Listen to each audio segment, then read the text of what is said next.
Hello, Scott. Hi. All right. We never know how to start these things. I don't think anybody knows how to start a podcast.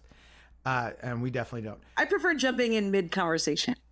Well, we kind of are, because we pressed record right when we started talking about today's topic, which is punishing your kids. And I know everybody out there is like, yes, let's talk about this. Oh, I thought you meant everybody was like, yes, let's punish the kids. I think they go hand in hand. I think they feel both. Yes. I know I feel both. So today we're going to talk about punishing your kids. Yay. I'm Lily, single mom to teen twins. Mother! I'm recording in here. And I'm Scott, single dad to a preteen boy. Dad! It's under the sink! We're two old friends trying to navigate single parenting. And spending the whole time thinking, I hope I don't fuck this up.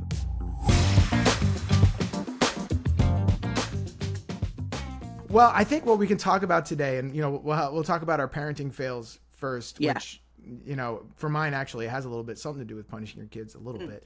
But this is gonna be a nice segue.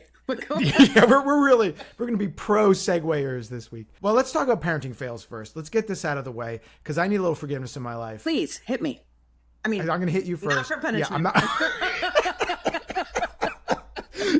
We talk about punishing kids and immediately we're hitting each other. What is going on? Sorry. All right. What happens when you're never punished as a child, like I wasn't? But go on. Oh man. Well, my parenting fail just happened. And it's funny because all week long I was like, oh, what am I going to talk about? I don't know what to talk about with parents. Like, I'm a perfect parent this week. All you have to do is wait and something will happen. And this morning I went to pick up my son because he stayed overnight with his grandma. And he had played baseball yesterday and he had not showered and he was ripe. And we're driving home and, I'm like in this cloud. It's like a pig pen situation. And I say, hey, you're going to take a shower when you get home. And he's like, no, I'm not. I don't want to take a shower. And we get back and forth. I don't want to take a shower. You have to take a shower. I don't want to take a shower. Is it because he was already dressed and that's so annoying to take a shower once you're already dressed? No, entirely because I told him when we get home, I'm going to take a shower first because, I had to hop on and do this podcast and do other things and get my day started. And he hates taking showers second. Same. And so he's like, I'm not going to shower at all. If you're going to shower, I'm not showering at all. So he was staging a protest. And finally, I lost my temper. How old is he right now? He's 10. Okay. He's going to turn 11 next month. Okay. I lost my temper and I said, you have to take a shower because you stink. Fair. He started to cry. Oh. Because, he's like, you can't say that. You can't yell at me and say I stink. And I felt like the worst person in the world. Yeah. And we're okay now. But let me ask you a unqualified therapist question. Okay. And what did you do in that moment to resolve his feelings? I know that the podcast is called Hope I Don't Fuck This Up, but when you fuck up in the moment, how are you handling it? Well, in this case, two things happened. One, he does this a lot where we get to the point where, and it's hard to tell, did I really hurt his feelings or did he just find himself an out? And it's hard to tell. And so I took a beat to be like, which is it? And then my next step is, you know what? I always should err on the side of caution. I'm not going to assume that he's manipulating me. I'm just going to assume that he is actually hurt by this. So I apologized for yelling that he stinks. Okay. In that case, I forgive you for what you did. You forgive me? I will say, it is very hard to manufacture tears. So I think that... Okay, fair enough. I mean, beyond baby toddler years where they're putting on an act and they can immediately stop. As someone who occasionally in my relationship was accused of oh, you're just crying to make me feel bad. I would say, I wish I had that power. I really wish I did. It's just an outburst of emotion. It's a physical manifestation of a real emotion. Now, whether his emotion was justified by you or not, what are you going to do? It is, and he was hurt by you and you said sorry. So I feel like that's not the end of the world, I know. I got so angry. Yeah. The you stink was angry. Like Yeah. it wasn't like, you stink, like a funny thing. I was just like Yeah. getting mad Right. about You're this right. conversation. We're not arguing about this anymore. Right. There's a reason. And there's part of my head that always happens where it's like, I'm the dad. Like, if I say I shower first, I shower first. It's not a discussion. Right. And that's my dad talking. And which by will, I think, dovetail nicely into our punishment conversation. Yes. But like, and so part of me feels completely justified to be angry in that moment. But and part of me also feels there needs to be a little bit of fear in parenting. There needs to be a little bit. Like, it shouldn't be debilitating. Maybe every psychologist out there is like, you're crazy. No, I don't. Or you're horrible. I think that like that's part of our generation too. Is like that instinct for authoritarianism. Like it's effective. It's effective. It is effective. And there should be hierarchy, and there is order in any kind of group. And in this group, it's like parent-child. And it is helpful to have a leader and for the followers to know what's expected of them and to do. So like in one sense, yeah, like being an authoritarian, I'm putting my foot down. I think we've all had that instinct. Like, dude, just listen to what I am saying. I'm telling you what to do. And this is how it's going to be. Yep. I think that the way that I just said, dude, just listen to what I'm saying is exactly what I've said to my children. Authoritarian saying the word dude is pretty funny. I'm a modern day authoritarian. You're like, dude, do what I say or I'll shoot you in the face. Dude, come on, man. Come on, bro. Yeah. So that is my calming word for me. Is like when I say dude in that way, do that. It's so funny, man. But I think it's normal. Well, like right here, you have that like, and I do think it's a real leftover from our parents and the way that we were parented. But I don't know that that's the right way that we were. I don't know either, but it's like, I think single parents especially have that problem where it's harder to have authority as a single parent than, I think, in a way, than when there's two parents, because there's no one to bounce off of. Unless you were the authority parent to begin with. I guess, but for me, the undercut is, and I don't want to turn this into some giant tangent, but the undercut for me is, as a single parent, especially to one kid, there's that, he's my buddy, and he's my buddy undercuts your authority. Yeah, completely. That's super. I think that's just like single or not. I think that with an only child, that's just something that happens. You get into that, and so like, so then I react like I did in the car, where it's like, that's in there too. The sense of, where's my authority? Why isn't he listening to me? He should be listening to me. Oh crap, I'm mad at myself for setting this dynamic. Like, there's so much happening in a few minutes. And then it all comes out in my tiny little pie hole as you stink. One topic that we should get to one day, because I think we are friends with our kids in a way that our parents weren't friends with us. Certainly. Oh, at least like 100%. not until we're well into adulthood, and like balancing that. I am your friend, and I love talking to you, and I love that you talk to me way more than I ever talked to my parents when I was a kid. But I am the one in charge, and I need you to listen to me. It's a naturally it's just a natural conflict that comes about, and like I don't know what do you do?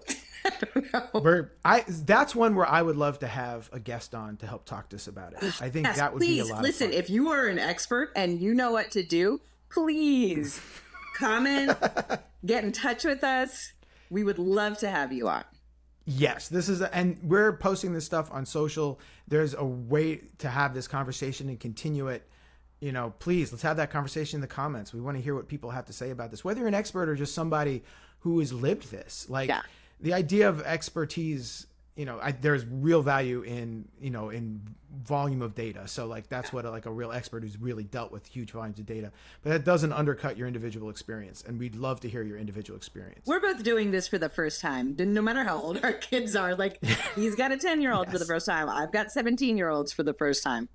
All for the first time, man. Yeah. Well, what do you have anything? I do, really directly related to your punishment. It's just like the age range is different. One of my kids is a very social, huge friend group, like going out, doing stuff, which is great. Like that's what you should be doing as a teenager. But we live in New York City. Maybe your fears are different if you live in the suburbs and you're worried about your kids driving late and whatever. But my particular fears are, you're a small, in my head, small, tiny child out in the streets alone. So your curfew is going to be midnight. Nothing good is happening after midnight on the streets. Get home. I don't know what you're doing. I ask him to tell me what he's doing, and he tells me the plan usually. And he's pretty, like, he doesn't really lie, which I find remarkable. That is a win by itself. Parent of the Year goes to the one whose kids don't lie. Like, that is I know. amazing. And I combine lying naturally. So, like, I'm always super, super impressed when, like, they just don't lie. Or to me. Or it's even the lies that they tell them, like, I'm not poking holes. Or they're so good at it, you never know. And that in itself is impressive. That's exactly. Nobody ever knew. But he had a curfew on Friday night of 12:30, which, I give him like the extra half an hour because trains run slow on the weekends, and fine. I get it that it takes longer to get home. But for the past several weekends, he's had a similar curfew, and like the trains are the problem of every time. Leaving his girlfriend's house, friends are hanging out there. It's not that far away. It's they're from her very safe neighborhood to our very safe neighborhood. It's not a big deal, but I told him last time he was out of warnings, and like at midnight, I check on his little Find My phone on my phone, and I see where he's just still at the girlfriend's location, and then I see it at 12:28. I'm like, oh, maybe he'll be here by now because it's like a 20-minute subway ride maximum, and I see him on the subway station, or at the subway station 2 minutes before he was home. I was like, dude, what are you doing? You've got 2 minutes to be home. And he's like, oh, I left at midnight, but the train's like, blah, blah, blah. I was like, I don't care anymore. I don't care. You're done. And like 12:30 at night, after a day where I was up since 7, working all day, I had lost any cool that I had. And generally, like, I try to like rein in my explosive reactive nature as much as I can with my kids. Cause like, it's hard. I'm guilty of it more often than I like, but like, I really try hard, especially when I know I'm not in the best place. So he walked in the door. I totally lost it. And I think that, I regret, I didn't scream loudly, but I was just like laying into him. I was like, this is it. You're not seeing your girlfriend anymore. You've done this too many times. You can't be sorry if you keep doing this. Like, just all of the things that you shouldn't say in the heat of passion. I was just like, and now go to bed. Those were my doors, and I laid in my bed, and I was like, God, you're such an asshole. I can't believe you just did that. Like, you should have been like, go to bed. We're going to talk about this in the morning. No, and nothing to forgive. I am sorry. Nothing to forgive. This idea that we have to have this perfect standard of always keeping our cool, always having a calm, unemotional conversation about this. Yeah.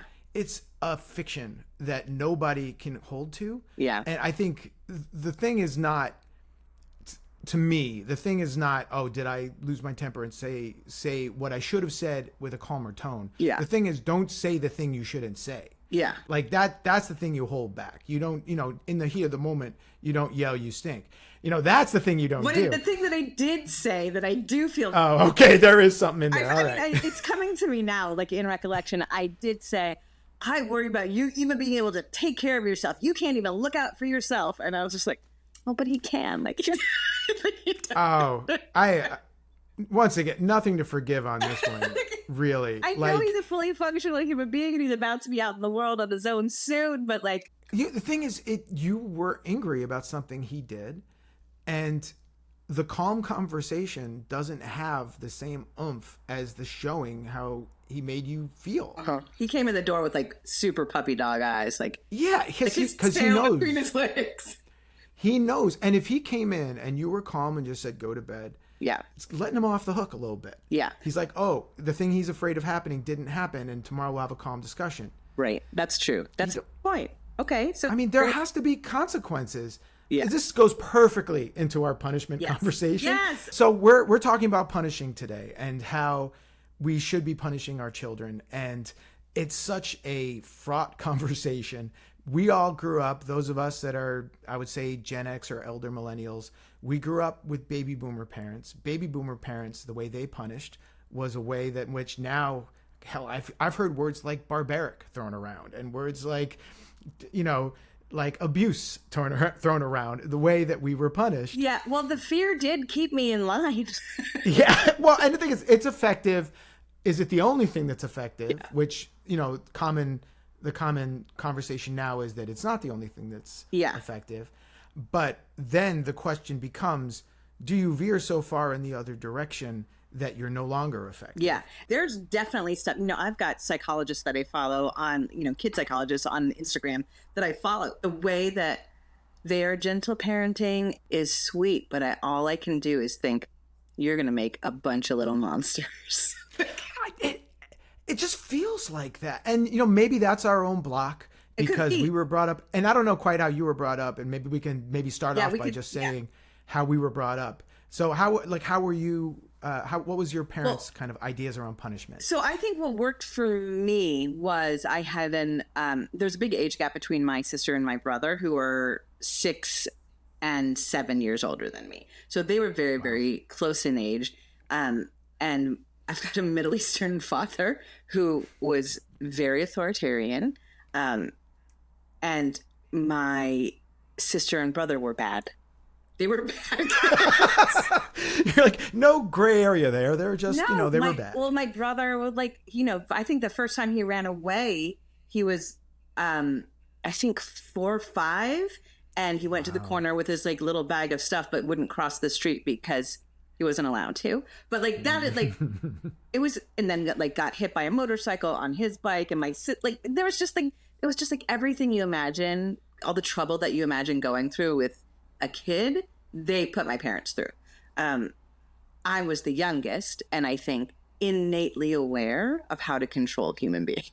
So I came along and I just was really adored because I was a baby and I was cute, and he wrapped my dad around my finger when I was very, very young, and he and I still are very, very close. But my sister and my brother were constantly being punished, constantly.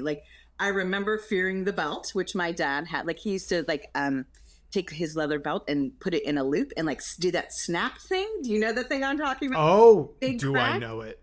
My mom, when she I love that we are laughing about these terrifying abusive tactics. My mom she's not a violent person. She's not a screamer at all. She's not, I think just by nature is not a punisher, but she would chase us up the stairs with a wooden spoon, kind of half jokingly. But my mom did that too. The wooden spoon. My mom would whip out that wooden spoon, and it would be like a Benny Hill thing. It was like, and we'd just be running around the house. She would have made contact if she got you, but you ran fast. Oh, so, my mom caught me once. Oh, did she? And it was she caught me once and she did not know what to do. Yeah. She literally she stopped up short and she's like, oh crap. Cause I went into a corner and I didn't realize made a right when I always make a left, and she didn't know what to do. She was like, oh crap. And so she just hit me once on the arm and that was it. But she felt like she had to do something. Right. She had got chasing me. You had to follow through. So I never got spanked. I never, I saw what my brother and sister did. And I was like, oh, the last thing on earth I want is any of that higher. I didn't want to, get in trouble myself. But I also didn't want to make my parents, because I was, as a little kid, parents behave in a way in front of their kids that they don't think that they're aware of, I think, in a lot of times. Oh, I know. So I would see the as my sister and brother got older, I saw the outcomes in the emotional outcomes of my parents when they were so upset about whatever, when my brother stole my mom's car, there was a lot of stuff. And I saw how upset it made her, and I didn't want her to feel that for me. And I never wanted to get the belt from my dad. I never even wanted to get yelled at, period. So I did everything in my power to be the good kid. And whenever I was bad, when I say I was a good liar, I genuinely, nobody knew anything that I ever did that was bad. So that's not great. It depends on whether or not you think any of your kids are disposable. Like if you feel They that did there's have 3 of them. That's true. they had 3 of them. So if they figure out, okay, we've got these 2 over here, and if we can use them to form the perfect child, who is the youngest. And by the way, this is tongue in cheek. I realize now that I need to let people know that it's tongue in cheek because they sometimes think I'm a monster. But it's not 100% tongue in cheek, because think of the prison system. Yeah. There's a big argument over what the prison system is supposed to accomplish. Is it supposed to rehabilitate, or is it supposed to deter? Yeah. And I would say that people come down a lot more on the side of deter than rehabilitate. I don't think people really feel that people are coming out of prison rehabilitated.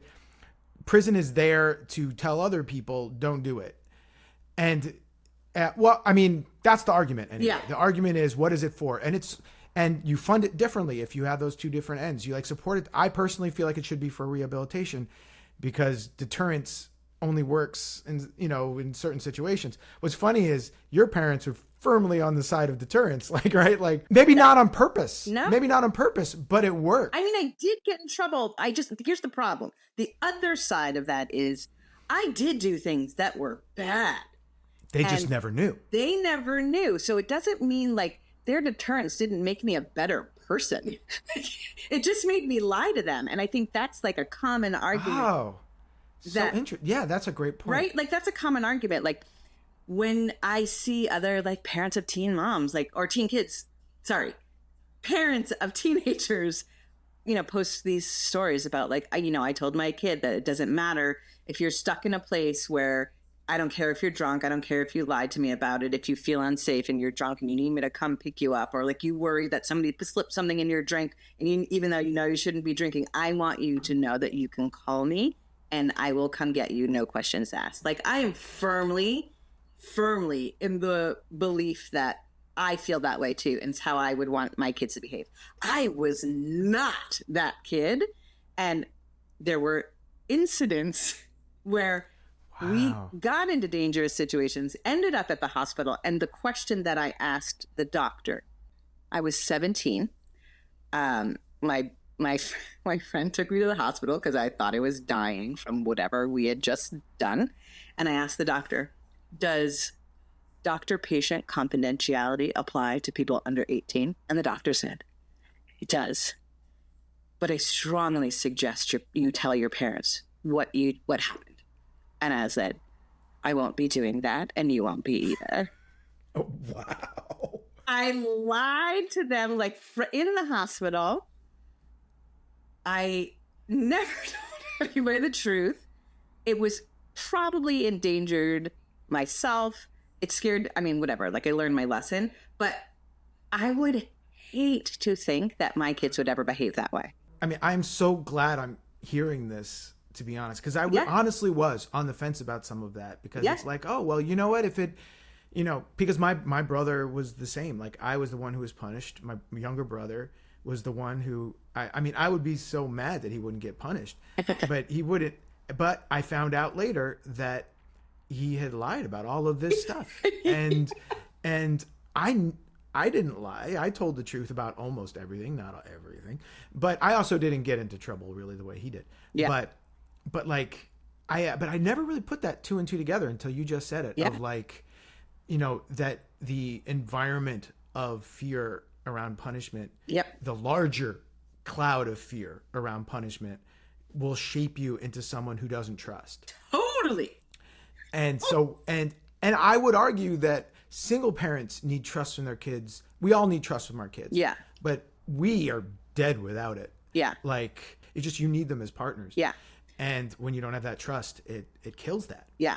So I went into parenting with that kind of, I want to do it differently than my parents did. Like, not even, I wasn't reading books, and I wasn't conscientious about like the kind of parent I wanted to be. But all I knew was like, I didn't want my kids to feel like I felt. Whatever kind of parenting framework you want to call that, boomerang parenting. Like, I don't know what it is, but we, as well, like when they were babies, like from the time that they were born, we talked to them like adult human beings, like never used baby talk. They were incredibly loquacious at a young age because of how we treated them. And we were like, the things that my kids say to me now is like, I can't believe how other parents talk to their kids, which is, I think, like laid the base work for the kind of relationship I wanted to have with them, which was, I respect you as a human. I hope you respect me too. Like, I am your parent. Yes, you are my child. Yes, but like, you are a human being on this planet who deserves like this base level of respect. So when they were little, like we would get, I was way more of an authoritarian, surprisingly, than their dad was. And with toddlers, irrational toddlers, which is the first age, I guess, like you would consider actually punishing. Before that, it's like redirecting behavior. And like, you can't pinch your brother's neck, twin girl, like there was a lot of bad that we did then too. But, mostly it's by the time they're toddlers is when you need to think about like, what do you do? What are the consequences? How do you handle that? There was a lot of like kind of old school parenting stuff we pulled out, surprisingly, with like timeouts, and I definitely smacked a hand, which like, or a butt, like to keep from danger or to like get attention. And my ex was, there wasn't a fight between us, but he was really rational about it. He's like, listen, I'm not against corporal punishment in general, but if you do it, this is, he read a lot about it. He's like, this is the scenario in which people do it. So he's like, unless we're doing that, we're not doing it. And I was like, okay, fair. All right. That's a very rational way to think about it, which is, I think, the hard part when we talk about punishment is the rational punishment versus irrational punishment. Yeah. Because, that feeling I had when arguing with my son on the way home this morning, that is not just that that he needs to do this and why isn't he doing it? It's also, why is he defying me? Why is he making my life harder? Why, am I then failing because he's doing this? Other people's kids maybe don't do this. So what am I doing? There's so much layered stuff, and it all comes out through this one thing. And what was interesting, so when I was growing up, my dad would do the punishment, and he would lose his temper, but he would never punish me angry. Right. But instead, he would punish me. I would say he would have been a good like CIA operative. He would punish me psychologically. 'Cause he was terrible. And no, he was like, his favorite punishment in the car when I was a kid and I would be unruly or do something was I had to close my eyes until we got home. So, and he'd check. And so I would have to just sit in the car for maybe it was a half an hour with my eyes closed. What were the consequences if you opened them? He would take something away. But he was also, he was very good at setting up this atmosphere of I wouldn't dare open my eyes. And yet he never spanked me in anger. Instead, he would treat it like a game show. So he would wait. The entire day would be the lead up. He'd be doing the marketing all day for the event. Oh, no. And he'd be like, guess what's coming up at 6:00? It's going to be your spanking. We're going to deal with this at 6:00. Was he in the CIA? I know. It feels like he was all day long. He had a paddle that said "Have a nice day" on it, and it was like a hand. He'd show me the paddle and be like, "You're going to meet the paddle later today." My God. At 6:00, and all day I'd be sweating. It'd just be building in me, and I'll tell you after this when I told my therapist about this what she said about it, because I was saying it like I'm saying it now in this kind of admiring way, and then when it came time, it was up to his room. And he would be like Johnny Carson. He'd be like, this is going to hurt you. A lot more is going to hurt me. All right, bend on over. Here we go. Remember, you did this to yourself. This was all something you did. And then he would spank either side of me. He would spank the bed to each side and not actually hit me. Ooh. And I would be bawling as performatively as I could so that, I'd be like, it's working, Dad. You can stop, Yeah. And he would spank on either side. He might lightly tap me, and then that'd be it. So, and then that was. He actually hit you? He would not hit me. Like, he might hit me a little bit once because he realized that if you don't actually do it, then your threat's hollow. Oh my God! What did your therapist say? So my therapist said, "Wow, I got to qualify this a little bit abusive. And I'm like, really? Like, and by the way, I love my dad. He's a great guy.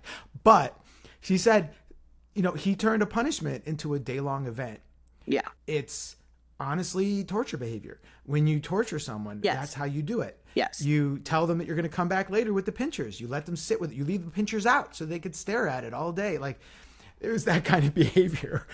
And oh my gosh. So yeah, that was how I was spanked. And he never did it in anger.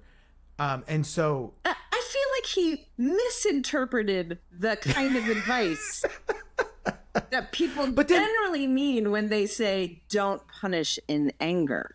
But then my grandfather, my mom's father, he would have me go out and cut the switch. Yeah. So I'd have to go out. So it's the same general idea of the lead up. Yes. It just would happen a lot faster. But I'd have to go and cut the switch. Torture. And then, yeah, less torture. It wasn't all day. And I'd have to come back and then he'd switch. But he would spank me with it. He's like, I'm not wasting a good stick. And he would spank me.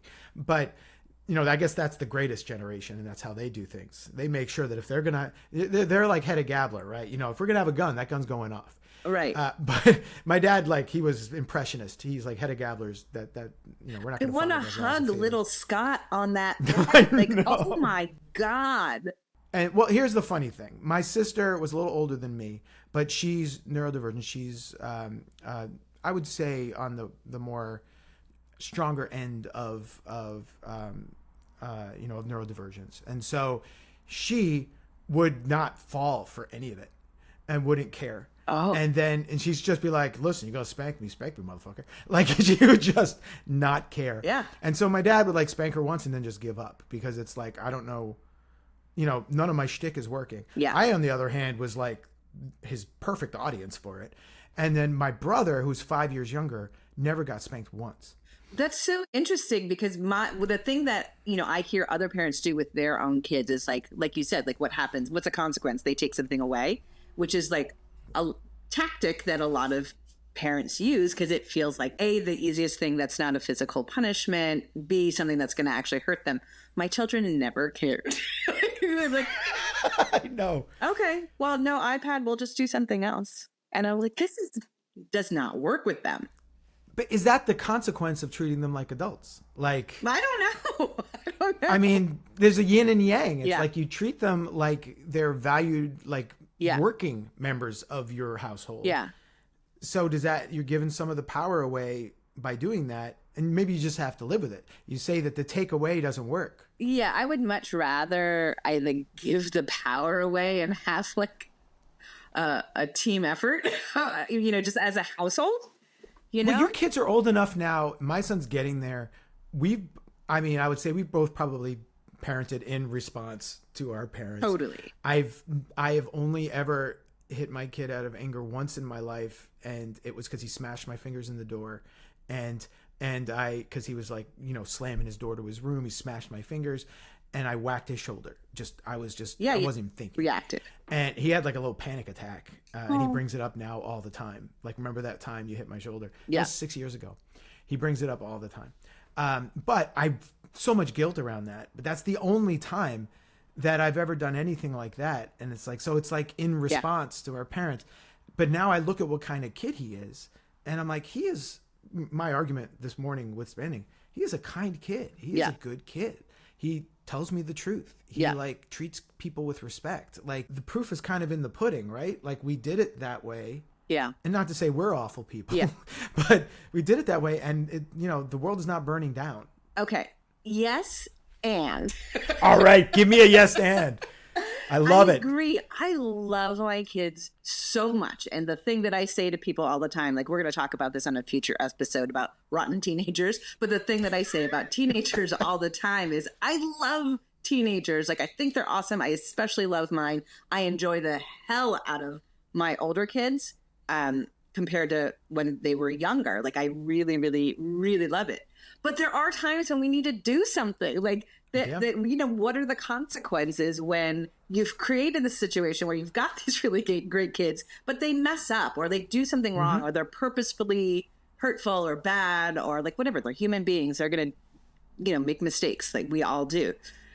So what's effective now? Like, I mean, for the 1 a.m., missing your curfew situation, like I did follow through. Like he's a musician and he had 2 shows booked the next day. And I was like, you can get up and you can go to your bandmates and get everything and go to the shows. And as soon as the shows are done, you are coming home. I don't care that it's a Saturday. Like, you're not going to get to hang out with your friends afterwards. It's not going to be like, oh, just until 8 o'clock. Nope. You are done. That is it. If in the future, like next weekend, if your girlfriend wants to come over to our house and then her mother can worry about where she is at 1 o'clock in the morning, it's fine. But that is it. Your new curfew is 11. And like, so I just try to, I know that sounds good. That sounds like the way to go to me. Kind of. I don't know though, because I know what will happen. Because I, as a parent and as a human being, I do not have follow through, like long term. I know. I do that too. Right? The follow through is the worst. Yeah. I mean, I will give him an 11 o'clock curfew for the indefinite future right now. But eventually it's going to be like, oh, can I actually stay? I'm at so-and-so's house and we're doing this. And like, we want to finish this movie. And I'm like, fine. So I am the same way. Yeah. And here's how I handle it. And I do think it's true. Yeah. Unending, indefinite, until you've earned my whatever. That does not work for people like us. I think it may work for some other people. But I think you and I we have a little bit of that ADHD in us. And I don't think that works. I think what works is you have 3 weeks, this very concrete time, because then it's more for us than for them. Right. It's so that we can follow along and know that we're sticking to it. Yeah. It's the same as my son is not allowed to watch TV before, 6:30. Right. Like on school days. On a school day. Okay. And he tries to game that all the time. What about now? What about now? What about this? But if I stick to that rule, right, which is it's clear. A very specific rule, it's clear. I know that I can't, waver on it either. Yeah. Because it's there and it's in black and white. It's good. Like in most things, I totally agree. Like, set the expectations, stick to them. They really like rules. They really like staying within their, or knowing, not they like staying in the boundaries, but like they like knowing what the boundaries are. They understand it. Right. Yeah. The problem now is last night after the show, his dad and I were both there at the show, at the last show. And I said to it, like, I pulled him aside. I was like, and I told him what had been going on earlier in the day. And he was like very calm about it. And I was like, just so you know, this is like, he's not going out. Like, it's tonight. It's just like, no deal. Like, I don't care what he tries to like pull. And he asked his dad's got a bigger apartment for extra kids. And like a bunch of the kids wanted to sleep over, and it's easier at his dad's apartment than at my apartment. And he asked his dad, and his dad called and asked. And I was like, yes, it's okay if people come over. He is not going anywhere. You have to make sure he does not convince you that it is okay to go out and get food. It is okay to do this. And like, that is the big, it's a lot more effort than I would rather have. Like, working with somebody else and making sure they're on the same page. But like, I think that's like the biggest single parenting thing, is that what are the rules in the different houses? 100%. And it's funny. We spent all this time talking about our own parenting. Who sets the rule here? Yeah. How do you agree on the style of punishment, and how do you draw the line? Especially, you have half and half. You have them all week, right? Yeah. So I have him most of the time. So like, so it's less about me, and I'm thinking more about my ex wanting to do something different. She has very little power to do it. Like, if you are the single parent who doesn't have them as much time, you don't want to have to punish them and be the bad guy. You don't want to have to take away their time, because sometimes that hurts you too.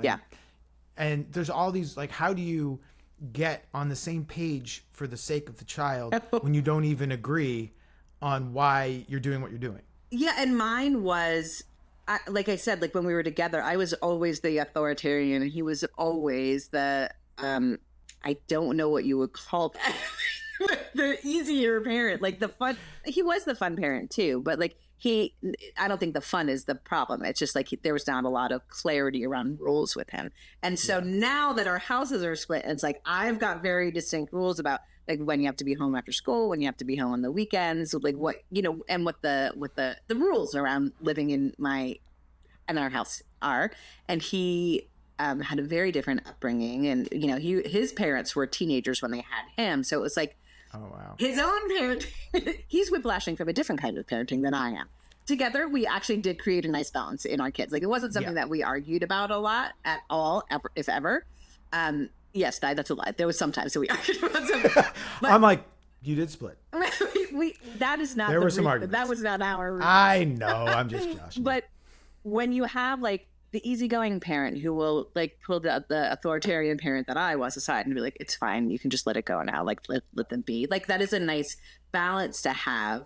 Or me being like, dude, you actually really need to have them hold your hands when you cross the street, because I know they're smart and they know what they're doing, but they're 4 years old. And having that balance is nice. Like, we were really complimentary of each other. And now, like, when the complement sides are living in separate houses and the kids stay at separate places, like, so you've got me as the authoritarian ruler, not pseudo authoritarian ruler in one household, and I'm going to edit that. I'm not authoritarian. I provide structure. Their dad. So we have the South American dictator in one, and then we have just the liberation movement, freewheeling. We have Jimmy Buffett in the other. So, and now, like in his house, like there's not a lot of rules. I think he makes them pick up their seltzer cans, put them in the recycling. Like, that is the extent of it. So, well, it's funny. I've had this. I'm in co-parenting counseling right now, which has been really helpful. And one of the things that he talks about, which I think was really interesting and hard for us to swallow, is that unfortunately, when you are single parents, you're divorced, you're in different households, you have to let certain things go. Yeah. Because the minute they live in a separate country now. Yeah. And you guys can work as ambassadors with each other to try to do what's best for the kid. Yeah. But ultimately, when they are in Lilistan, they are one way, and when they're in Exylvania, they have other rules, and we just have to accept that. Yeah. And it's the hardest thing to accept, and it may make us angry and frustrated, but we do at a certain point have to say, this is just reality, and it's going to be worse if we try to do it another way, because at that point, one thing, our child is going to realize that they can play us off each other, and but the other thing, it's going to give them, it's going to create a situation that makes everyone unhappy. I thought, and that was eye-opening to me. Yeah.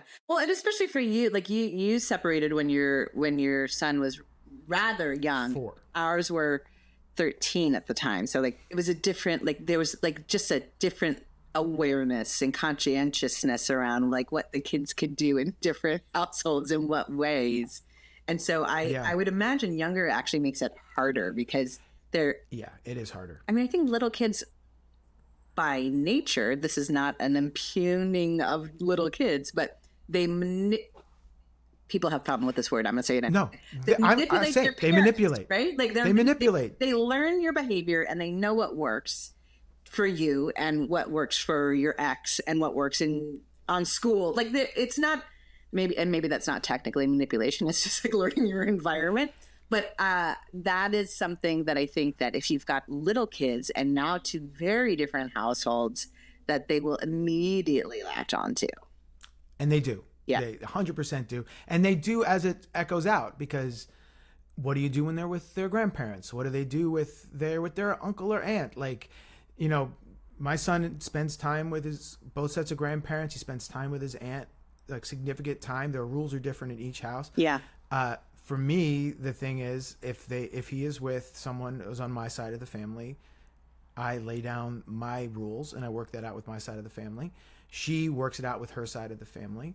I will occasionally say, hey, I'd rather this. She will probably even less occasionally, but more frequently say, I want it like that. What my counselor was essentially saying is, we need to understand what worst case scenario looks like. Best case scenario is you guys work together and figure it out because you both have your kids' best interests at heart. And I would say 90% of the time that's what happens. It's just beneficial to know that for where is the line? Yeah. Where are the boundaries for us? Yeah. For that other 10%. Well, we got to put this is such a big topic, and we'll come back to this later. And the 2 halves of it, we touched upon how do we punish our children, but we also touched upon how do you get your co-parents to, either align with your philosophy? How do you align with their philosophy? I think this is something we should come back to. Yeah. With especially, I think, the co-parenting piece of it, because that's something that I think is a little deeper than we've been able to get into today. But I would say to our audience that this is something that I think we would love to hear from you on the ways in which you not only handle punishment with your kids, but how do you handle with your co-parents this punishment. And I would love to hear from you. We'd love to hear, read it in the comments. Please send video replies. We'd love to even feature your audio in a later episode. We are part of a community here, and we are all learning, and we're all experts all at the same time. So let's talk about it. Sounds good to me. I'd love some advice. So final last thing, Lily, if you were to do one final takeaway from the punishment conversation, what would it be? I was just going to say, I don't feel like we're in any position to give any tips or advice.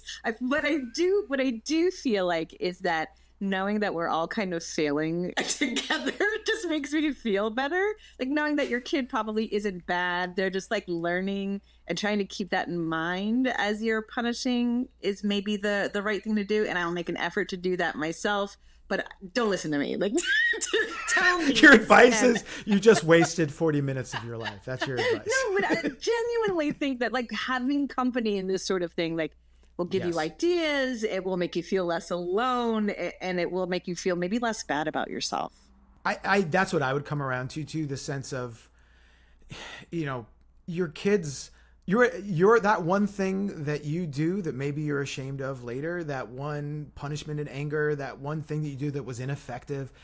You probably feel like that's going to be the thing that broke the camel's back and why your kid's going to deal drugs in 15 years. And it's not. Yeah. Like, it is just one little link in a long chain of parenting. And if you're even listening to this podcast, I would say that 90% of those chains are well forged. Yeah. Yeah, that's a good point. Just even caring about how you're parenting, I feel like it's a real step ahead. It really is. It really is. But I would also, the other thing I would say is, kind of to go back to Lily, how you were brought up, and honestly, a little bit how I was brought up, the sense of thinking of punishing your kids the way we think about our prison system is probably not a great equation. Probably. And deterrence, especially deterrence through fear, a little of it may be fine, but that should not be the main way you keep your kids in line. Like, deterrence through fear creates a Lily who is a delightful person, but hasn't apparently told the truth in her entire life. Tune in for another episode where I talked about how much I've swindled money from foreign countries and like. Yes. By the way, you may not know, but Lily is a Nigerian prince, and she needs your help. I've got $1 million I want to deposit in your bank account. I'll get us the information. I'm a little scared of how well you know the scam, actually. Well, thank you guys for joining us. I'm Scott. And I'm Lily. And have a great week. Thanks for watching. Don't forget to subscribe. Leave a like or a crazy comment. We'd love to hear from you, and see you again soon.